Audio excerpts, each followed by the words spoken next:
14-year-old Keyshawn Winfield has been playing football since he was 5. He plays 4 different positions in football, and he loves it, and he's good with his teammates, and they have a good rapport. He has a good rapport with his coaches. On the field, Keyshawn excels. In school, it's a different story. So Mom had, about 10 meetings last school year? Yes. Danielle Flint is a child advocate working with Keyshawn and his mother, Alakia Sewell. And there are so many events, incident 1, incident 2, incident 3, 4, 5, 6. Suspensions lasting 2 days, 3 days, 5, 10. So many suspensions, he missed 60 days of school altogether. Now Keyshawn has to repeat 7th grade. Diagnosed with oppositional defiance disorder, he's got a trail of suspensions that started in the 2nd grade. He will be really combative for certain things. It's a struggle. It's a struggle to see your child go through this and you can't help him. Alakia says the loss of a close family member caused Keyshawn's problems early on. Support comes from Danielle, who works with the Student Advocacy Center of Michigan in Ypsilanti. Perry Stone Palmquist is the director. And we have this Western UP, we got calls, get a lot of calls from down here. Recent data reveals more than 100 pre-K children, kids younger than the age of 5, have been suspended from Michigan schools in just 1 year. For the first time I had an expulsion case with a 1st grader, and here's this little kid, he kind of had a speech impediment, and trying to help him. Someone had said, "I'm going to kill you" on the playground, and so he was scared, and so he had brought a knife to school. He never had any intent to use it. He actually wasn't expelled, by the way. Rules, generally speaking, are rules. Weapons, drugs, and fighting carry mandatory penalties. It's zero tolerance, dating back to the 90s, when nationwide we got tougher on crime in the streets and weapons in our schools.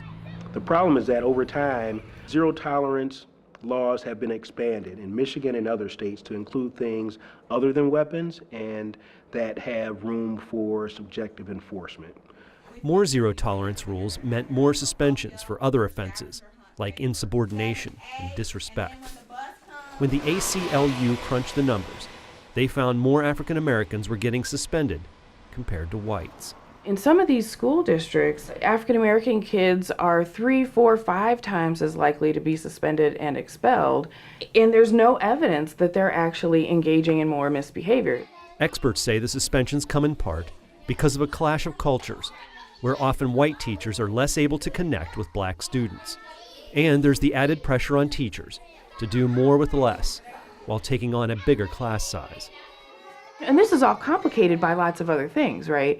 So we have cutbacks in school funding that mean that kids are having less recess, less physical education. They don't have any. There are schools in Detroit that have no gym and no playground. So what are those kids doing?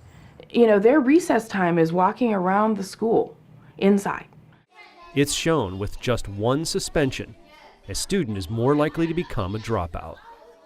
Where once behavior would be considered naughty or something that needed to be corrected, now those behaviors are seen as criminal and something to be punished.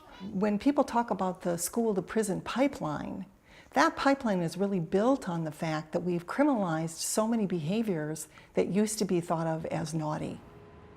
In Lansing, bills are in the works intended to loosen the zero tolerance rules, but that's only a start. In the classroom, more commitment is needed to work with individual students to avoid more suspensions. I've spoken with teachers who have said, but if the kid is misbehaving, I have to punish him. And I say, why?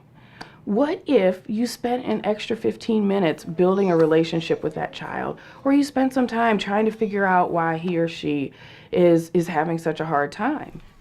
In Keyshawn's case, his mother and his advocate still have high hopes for the new school year.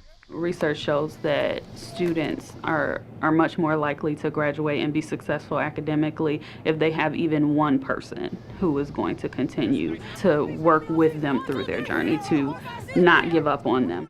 Danielle says if he can build some better relationships with a couple of teachers, maybe he just might stay in school and buck the trend of becoming just another statistic.